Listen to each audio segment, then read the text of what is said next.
ఎంత కష్టపడితే 100% strike rate వచ్చిందమ్మా. నిలబడిన చోట ప్రతి చోట గెలిచాడంటే ప్రజల సంక్షేమం, అభివృద్ధి, రాష్ట్రం మంచి పేరులో ఉండాలని ఆలోచిస్తున్న వ్యక్తి పవన్ కళ్యాణ్.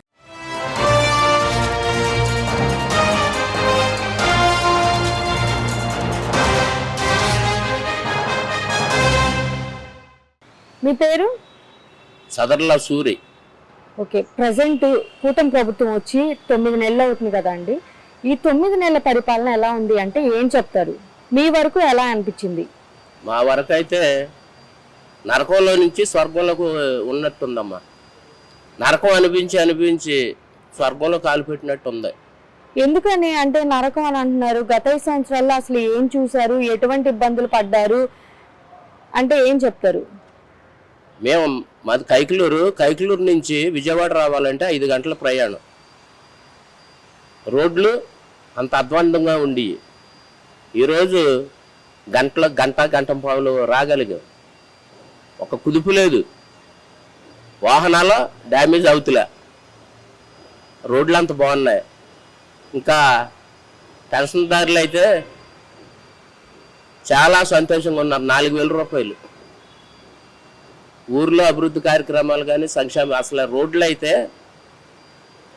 ఊర్లో సిమెంట్ రోడ్లు అయితే చాలా అద్భుతంగా ఎప్పుడూ లేనట్టు విధంగా మంచి క్వాలిటీతో చేశారమ్మ. మీరేమో ఈ ప్రభుత్వం చాలా బాగుంది, అన్ని మంచి పనులు చేస్తుంది అని అంటున్నారు. ఈ ప్రభుత్వం రైతులకి ఏమాత్రం అండగా లేదు అని చెప్పేసి జగన్మోహన్ రెడ్డి గారు అంటున్నారు కదా. రైతులకి అండగా ఉన్నారో లేదో అన్నదే రైతులకు తెలుసు. ఆయన ఇలాగే ఇటువంటి మాటలు మాట్లాడి 11కి వచ్చేసాడు. ఇప్పటికైనా విమర్శ అన్నది సద్విమర్శ చేయాలి. మంచి విమర్శ అయితే మంచిది. మొన్న ఎవరో పిల్లల్ని విజయవాడలో తీసుకొచ్చి వేసిన డ్రామా ఫేక్ అని తెలిసిపోయిందా? అటువంటి డ్రామాలు మానేసుకుని వాస్తవంలో బ్రతికి వాస్తవంగా విమర్శిస్తే దాన్ని ప్రజలు కూడా హర్షిస్తారు. అర్థం లేని ఆరోపణలు చేస్తే రైతులకి ఏం చేయలేదు, పెన్షన్లు ఏమి ఇవ్వట్లేదు, రోడ్లు ఏమి వేయట్లేదు, కనపడతలేదా కంటికి? అభివృద్ధి అన్నది చక్కగా కనపడుతుంది అందరికి. మరి ఆయన అంటున్నారు కదా, కళ్ళు మూసి కళ్ళు తెరిచేలోపు సంవత్సరం ఇట్టే గడిచిపోయింది, ఇంకా 3 సంవత్సరాలే ఉంది, 3 సంవత్సరాలు కూడా కళ్ళు మూసుకొని తెరిచేలోపు అయిపోయింది, 3 సంవత్సరాలు ఓపిక పడితే నెక్స్ట్ వచ్చేది మనమే అని అంటున్నారు కదా. ఇప్పుడు మంచిగా ఉన్నప్పుడు ఎంత తొందరగా అయిపోయిందో అప్పుడే అయిపోయిందా? ఇంత మంచిగా ఉందా అనిపించింది. ఆయన ప్రభుత్వంలో ఒక సంవత్సరం గడిస్తే 5 సంవత్సరాలు యుగంలాగా నడిచింది. ఎందుకంటారు? గత 5 సంవత్సరాల్లో అసలు ఆయన చేసిన తప్పులేంటి? తప్పులేముందమ్మా, మద్యం సొంత పాలసీ, సొంత తయారీ. అందరూ కుర్రోళ్ళు కూడా కిడ్నీలు పాడైపోయి, లివర్లు పాడైపోయి, హాస్పిటల్ పాలైపోయారు. ఇవాళ కష్టపడే వాళ్ళకి అలవాటు ఉన్న వాళ్ళని వాళ్ళ రక్తం పీల్చుకు తినకూడదు. క్వాలిటీ మందు వస్తుంది, శుభ్రంగా పని చేసుకొస్తారు. ఒక 500 ఒక 100 రూపాయలు ఖర్చు పెట్టుకుంటారు, లేకపోతే 150 రూపాయలు ఖర్చు పెట్టుకుంటారు, 350 రూపాయలు ఇంటికాడ ఇస్తారు. అంతకుముందు అది అలా లేదు. మందు వేసుకుని రోడ్డు మీదకి వచ్చేటప్పటికి దిగిపోయేది, మళ్ళీ వెనకాల వలసి వచ్చేది. సో ఎక్కడ నువ్వు చోట కూర్చొని తాగిలేదు, పర్మిషన్ లేదు. ఇప్పుడు అన్నీ వాళ్ళకి వీళ్ళకని కాదు, అన్ని రకాలుగా కూడా రోడ్ల మీద తాగవలసిన పని లేదు. రోడ్ల మీద తాగి అలరసిల్లరగా ఉండేవారు. ఇప్పుడైతే ఆ పరిస్థితి లేదు. అలాగే రీసెంట్ గా చూసుకుంటే డిప్యూటీ సీఎం పవన్ కళ్యాణ్ గారిని జగన్మోహన్ రెడ్డి గారు ఏమన్నారంటే, ఆ మనిషి కార్పొరేటర్కి ఎక్కువ, ఎమ్మెల్యేకి తక్కువ, జీవిత కాలం మొత్తంలో చూసుకుంటే ఒక్కసారి ఎమ్మెల్యేగా గెలిచాడు అని చెప్పేసి ఎగతాళి చేసి మాట్లాడాడు కదా. దీని మీద మీ అభిప్రాయం ఏంటి? ఆయన ఎంత కష్టపడితే 100% స్ట్రైక్ రేట్ వచ్చిందమ్మా. నిలబడిన చోట ప్రతి చోట గెలిచాడంటే, ఇప్పుడు మేము పవన్ కళ్యాణ్ గారి అభిమానులం కాదు, కానీ ఆయన వల్ల మంచి ప్రభుత్వం, స్థిరమైన ప్రభుత్వం ఏర్పడతాకే ఆయన తీసుకున్న ఒక మంచి నిర్ణయం. చంద్రబాబు నాయుడు గారిని జైల్లో పెట్టినప్పుడు ఆయన తీసుకున్న స్టాండింగ్ వల్ల కూటమి ఇంత అత్యధిక మెజార్టీ రావడానికి గల కారణం ఏంటంటే, ఓట్లు చీలకూడదు, ఓట్లు చీలటం వల్ల ఇటువంటి దుర్మార్గులు వస్తారు. ఒక రాక్షసుడిని వధించాలంటే దేవతలందరూ ఏకమవ్వాలి అనే కాన్సెప్ట్ తోటి ఆయన వచ్చాడు. 100% స్ట్రైక్ రేటు. ఎన్ని స్థానాల్లో నిలబడ్డారో అన్ని స్థానాల్లో గెలిచి చూపించారు. కార్పొరేటర్ ఏంటి, ఇంకా నిలబడిన చోట అన్ని స్థానాలు గెలిచేదంటే ఎంత ఆయనలో ఎంత కసి పట్టుదల, ప్రజలకు సేవ చేయాలని కార్యదీక్ష లేకపోతే 100% ఎలా సాధించగలుగుతారు? ఆయన కార్పొరేటర్ అంటే ఆయన డిప్యూటీ సీఎం, రేపొద్దుట ఏదైనా కావచ్చు. కష్టపడే తత్వం ఉండి ప్రజల్లో మంచి పేరు తెచ్చుకుని చేసి వాళ్ళకి ఎవరైనా ఆశీర్వదిస్తారు. ఈయన కలబొల్లి మాటలు చెప్పాడు, నమ్మారు. ఎన్ని సీట్లు ఇచ్చారు? నెంబర్ 1 సీట్లు ఇచ్చారు. దాన్ని నిలబెట్టుకున్నాడా? 151 నిలబెట్టుకున్నాడా? 11కి వచ్చాడు. ఇటువంటి పిచ్చి పిచ్చి మాటలు మాట్లాడితే ఆ 11 కూడా ఉండవు. నిజంగానే మరి జగన్మోహన్ రెడ్డి గారు అన్నట్టు నెక్స్ట్ ఆయనే వస్తాడంటారా? అసలు అవకాశమే ఉందమ్మా. ఉన్నవాళ్ళు నిలబెట్టుకోమను.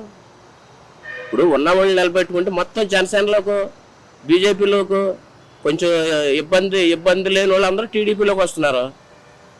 టీడీపీతో ఇబ్బంది, అక్కడ స్థానికులతో ఇబ్బంది ఉన్న వాళ్ళందరూ జనసేనలోకి, బీజేపీలోకి వెళ్ళిపోతున్నారు.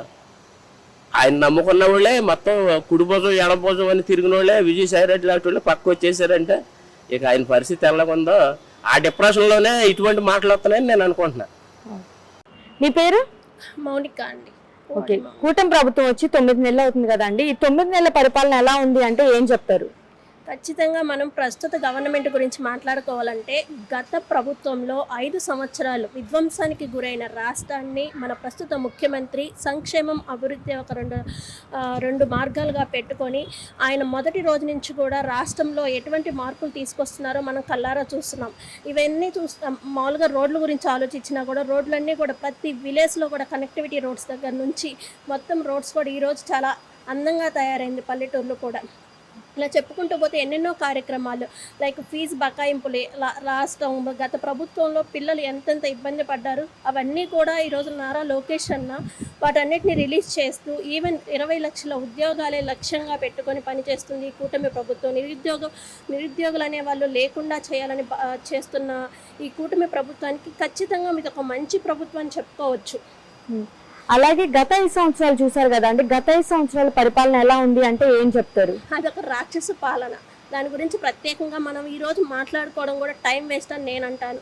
ఈరోజు మనం ఈ ప్రభుత్వానికి మనలాంటి యూత్ కూడా సహకారం అందిస్తూ ముందుకు ఎలా వెళ్ళాలని ఆలోచించాలి, కానీ జరిగిపోయిందంతా ఒక పీడకల్లాగా అనుకోవడమే. నిజంగా ఆ 5 సంవత్సరాలు అనేది నాలాంటి ఎంప్లాయీస్ కూడా ఈరోజు రోడ్డు మీదకి వచ్చి మన ముఖ్యమంత్రి చంద్రబాబు నాయుడు గారు వస్తేనే రాష్ట్రం బాగుపడుతుందని జరిగిన ఎన్నో ప్రొటెస్టులు మనం చూసి ఈ మంచి ప్రభుత్వాన్ని తీసుకురావడం జరిగింది. ఖచ్చితంగా బాబు గారు ఎప్పుడు కూడా రాష్ట్రానికి ఒక తండ్రి స్థానంలో ఉండి కుటుంబానికి ఒక తండ్రి, ఆ కుటుంబానికి మంచి ఎలా చేయాలని ఆలోచిస్తారో అదేవిధంగా ఈరోజు రాష్ట్రంలోని ప్రజలందరినీ తన కుటుంబ సభ్యులుగా భావిస్తున్న మన ప్రస్తుత ముఖ్యమంత్రి ఎప్పుడు కూడా భవిష్యత్ విజనరీ ఉన్న లీడర్. ఆయన 2047 మనందరం చూస్తుంటే ఆయన మంచి లక్ష్యాలను పెట్టుకుని వర్క్ చేయడం జరుగుతుంది. రేపు ఉగాది రోజు కూడా P4 అనే ఒక విధానాన్ని లాంచ్ చేయడం జరుగుతుంది. ఆ P4 విధానంలో సంపన్నులు ఎవరైతే ఉన్నారో పేదవాళ్ళకు బాసటగా నిలిచేలా ఆయన రిలీజ్ చేయబోతున్నారు. దాని అందరిలో మనందరం కూడా భాగస్వాములం అవ్వాలి. ఇంకోటి ముఖ్యంగా మహిళలకు ఎప్పుడు కూడా పెద్దపీట వేస్తున్నటువంటి పార్టీ అండ్ గవర్నమెంట్ ఏదైనా ఉందంటే ఇది కూటమి గవర్నమెంటే. సో మనం లాస్ట్ టైం చూసినట్టయితే ఉమెన్స్ డే రోజు ఒక శక్తి యాప్ అనే ఒక మహిళలకు ముఖ్యంగా శక్తి యాప్ని రిలీజ్ చేయడం జరిగింది మహిళల రక్షణ కోసం. ఈ విధంగా చెప్పుకుంటూ పోతే తెలుగుదేశం పార్టీ గురించి అసలు ఈ కూటమి ప్రభుత్వం గురించి అసలు ఈరోజు సరిపోదు టైం. ఎప్పుడు కూడా ప్రజల మంచిని ఆలోచించే ప్రభుత్వమే కూటమి ప్రభుత్వం. అలాగే గత 5 సంవత్సరాల్లో అసలు జగన్మోహన్ రెడ్డి చేసిన తప్పులేంటి? జగన్మోహన్ రెడ్డి చెయ్యని తప్పులేంటి అని అడగండి. ప్రతి విధానం ప్రతి దాంట్లోనూ జనాల్ని హింసించడమే. అసలు లేడీస్ మనం గమనించినట్లయితే ఇదే మంగళగిరిలో ఇక్కడ ఈ అమరావతిలోని ఎంతోమంది రోడ్డు మీదకి వచ్చిన మహిళల్ని ఎలా ఇబ్బంది పెట్టారు. ఈరోజు వచ్చేదేదో మాట్లాడుతున్నారు కానీ ఇదే చెప్తున్న ఎగ్జాంపుల్ నాలాంటి వాళ్ళు హాయిగా ఏసీ రూమ్లో కూర్చొని వర్క్ చేసుకుంటున్న వాళ్ళం మేము సాఫ్ట్వేర్ ఎంప్లాయీస్. ఈరోజు ఎందుకు వచ్చాం? ఆ ప్రభుత్వాన్ని ఊడగొట్టి ఈ మంచి ప్రభుత్వాన్ని తీసుకురావడమే లక్ష్యంగా కూర్చొని పనిచేయడం జరిగింది. అలాగే జాబ్స్ పరంగా కూడా చూసుకుంటే నారా లోకేష్ గారు విదేశాలు తిరుగుతున్నారు. రీసెంట్ గా దావోస్ కూడా వెళ్ళి వచ్చారు. ఐటీ కంపెనీస్ కావాలి అని చెప్పేసి అని అంటున్నారు. నిజంగా మన ఏపీకి కూడా రాబోయే రోజుల్లో నిరుద్యోగ సమస్య అనేది తగ్గి ఉద్యోగ అవకాశాలు మనకు కూడా పెరుగుతాయి అంటారా? ఖచ్చితంగా. ఈరోజు హైదరాబాద్ను చూడండి. అప్పుడేదో 2020 విజన్ అంటే అందరూ బాబు పిక్చర్లు అనుకుంటున్నారు. అదే 2020 విజన్తో బాబు పనిచేయడం బట్టి ఈరోజు నేను ఒక పెద్ద టాప్ MNCలో వర్క్ చేస్తున్నాను. ఖచ్చితంగా బాబు అది ప్రూవ్డ్ ఆల్రెడీ 2047 అంతా మన మంగళగిరి కానీ అమరావతి కానీ మన రాష్ట్రం కూడా ముందు స్థాయిలో ఖచ్చితంగా ఉంటుందనే దాంట్లో ఎటువంటి డౌటే లేదు. నారా లోకేష్ అన్న గారు ఒకటే ధ్యేయంగా ఎవరు ఎన్ని అన్నా వాళ్ళ ఆలోచన అంతా కూడా రాష్ట్రాన్ని ఎలా అభివృద్ధి చేయాలి, ఎలా ప్రజలకు సంక్షేమాన్ని అందించాలి అని ఒక దాంతోనే వాళ్ళు ముందుకు వెళ్తున్నారు. మరి జగన్ 2.2 అంటున్నాడు కదా. ఆయన అది పిచ్చి. ఆయన ఇంకా కలలు కంటున్నాడు. నెవర్. అతని మళ్ళీ ముఖ్యమంత్రి అయ్యే ఛాన్సే లేదు. ఇంతకుముందు అంటే ప్రజలు తెలియక ఏదో ఒక ఛాన్స్ అంటే ఇచ్చారు, కానీ ఆల్రెడీ చూసిన తర్వాత మళ్ళీ 2.0 3.0 అంటే అతన్ని రానిచ్చే ప్రజలు అతను ముఖ్యమంత్రి ఈవెన్ అసలు ఆలోచించలేకపోతున్నాం. మళ్ళీ ఒక రాక్షసుడికి ఇచ్చే పరిస్థితే లేదు.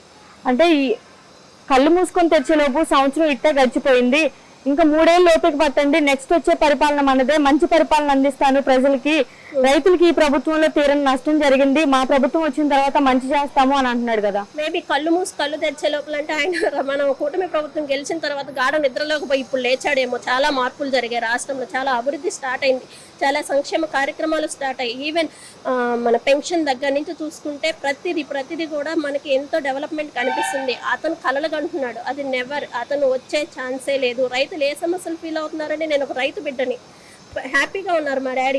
ఈరోజు మంచిగా పంట పండించుకున్నారు, మంచి రేట్ ఉంది. ఈరోజు వరి పండిస్తారు యాక్చువల్గా వాళ్ళు, చక్కగా ఉంది. ఎవరు చెప్పారు అతనికి? అతను ప్యాలెస్లో కూర్చుంటే బయట ఏం జరుగుతుందో తెలియదు. ఆయన రైతులు వర్షాలు పడినప్పుడు హెలికాప్టర్లో తిరిగి రెడ్ కార్పెట్లు వేసి పొలాల దగ్గరికి వెళ్ళి అతను రైతుల గురించి మాట్లాడుతుంటే నవ్వు వస్తుంది అసలు. అంటే కనీసం పంట దిగుబడి అనేది గత 5 సంవత్సరాల్లోనే బాగుంది, ఇప్పుడు ఈ ప్రభుత్వం వచ్చిన తర్వాత ఏమీ లేదు, రైతులు ఆందోళన వ్యక్తం చేస్తున్నారు అని అంటున్నారు కదా. ఆయన దిగుబడి, ఆయన అసలు మొన్న ఏదో ఒక షార్ట్ చూశానండి నేను కూడా. అతను అంటున్నాడు ఎంత పెంచారో తెలియదు, ఎంత సబ్సిడీ ఇచ్చారో తెలియదు. అతను కూడా పంటల గురించి రైతుల గురించి మాట్లాడుతుంటే అసలు నవ్వు వస్తుంది. కొంచెం ఒకసారి ఆయనకు వచ్చి రోడ్డు మీద రమ్మని చెప్పండి, హెలికాప్టర్లోనో ఎట్లా కదా జనాల మధ్యకి వచ్చి మాట్లాడమని చెప్పండి. ఎక్కడ ఏ రైతు అతనికి ఇబ్బందిని తెలిపారు ఒక్కసారి మాట్లాడమని చెప్పండి, అప్పుడు మేము ఒప్పుకుంటాం. అలాగే పవన్ కళ్యాణ్ అన్నాడు కదా జగన్మోహన్ రెడ్డి, ఆ మనిషి కార్పొరేటర్కి ఎక్కువ, ఎమ్మెల్యేకి తక్కువ, జీవితకాలం మొత్తంలో చూసుకుంటే ఒక్కసారి ఎమ్మెల్యేగా గెలిచాడు అని ఎగతాళి చేసి మాట్లాడాడు కదా. పవన్ కళ్యాణ్ గారికి ఉన్న నిబద్ధత అతనికి ఉందా? అసలు అతను పార్టీలకు అతీతంగా ప్రజల యొక్క బాగోగులే ముఖ్యమని చెప్పి వాళ్ళు ఒక కూటమిగా ఏర్పడి ఏదైనా చిన్న ఇష్యూస్ వచ్చినా కూడా సర్దుకుపోతూ ప్రజల సంక్షేమం, అభివృద్ధి, రాష్ట్రం మంచి పేరులో ఉండాలని ఆలోచిస్తున్న వ్యక్తి పవన్ కళ్యాణ్. ఇతను ఖాళీగా కూర్చొని అది ఎక్కువ ఇది ఎక్కువ అని మాట్లాడుతూ టైంపాస్ చేస్తున్న వ్యక్తి. నిజంగా అతనికి ప్రజల మీద చిత్తశుద్ధి ఉంటే రండి, వచ్చి అసెంబ్లీలో కూర్చోమని చెప్పండి. కడప జిల్లా వాళ్ళ పులివెందుల్లో ప్రజలు గెలిపించారు కదా, పులివెందుల సమస్యలు నువ్వు అసెంబ్లీలో వినిపించు, సమస్యలకు ముఖ్యమంత్రి గారు నీకు సమాధానం చెప్పకపోతే నువ్వు మాట్లాడు. అంతేగాని ఇంట్లో కూర్చొని నిజంగా రెస్పాన్సిబిలిటీ బాధ్యత ఉన్న నాయకుడివి నువ్వైతే, అసలు ఎక్స్-సీఎం నువ్వు, ఈరోజు నువ్వు లోపల కూర్చున్నావంటే నేనేమనుకోవాలి? అసెంబ్లీకి వచ్చి మాట్లాడే సమస్యలు ఏంటి, ఏమేమి వస్తున్నాయి మాట్లాడితే కదా తెలుస్తుంది. నేను ప్రజలు ఎన్నుకున్నప్పుడు నువ్వు ఇంట్లో కూర్చున్నప్పుడు దెర్ ఇస్ నో యూస్ కదా. అంతే కదా, ఒక మాజీ ముఖ్యమంత్రి అయి ఉండి కనీసం ఒక ఎమ్మెల్యేగా అయినా ఉండి ప్రజల సమస్యలు అనేది తెలుసుకోవాలి కదా. అసలు మాజీ ముఖ్యమంత్రి అనేవాడు ఒక డిగ్నిటీ ఉంటుంది, అతనికి ఆ డిగ్నిటీ అనేది ఎక్కడా లేదు. అట్లీస్ట్ అతను ఎమ్మెల్యేకి ఎక్కువ నేను అంటాను నిజంగా. ఆ రోజు ఏదో ప్రజలు ఒక ఎమోషన్తో ఉండి ఒక్క ఛాన్స్ అంటే కొత్త రాష్ట్రంగా ఉన్నామేమో, ఏమో డెవలప్ చేస్తారేమో అని ఆశించారేమో, కానీ ఈసారి ఇంకా అతను వచ్చే ఛాన్సే లేదు. అతను నిజంగా ఎమ్మెల్యే అయ్యి పులివెందుల గురించి ఆలోచించమని చెప్పండి, వచ్చి అసెంబ్లీలో కూర్చొని అతను అక్కడ ప్రజల సమస్యలు ఎందుకు మాట్లాడి వాటి సమస్యలు పరిష్కారం తీసుకోమని నేను రోడ్ల మీద కూర్చొని మాట్లాడి ఏం యూస్? ఏదో నలుగురిని నీ పార్టీ వాళ్ళని పోగేసుకొని ప్రెస్ మీట్ పెట్టి అది కూడా వచ్చి రాని ఇంగ్లీష్ మాట్లాడుతూ ఏంటి? దెర్ ఇస్ నో యూస్ కదా. ఓకే.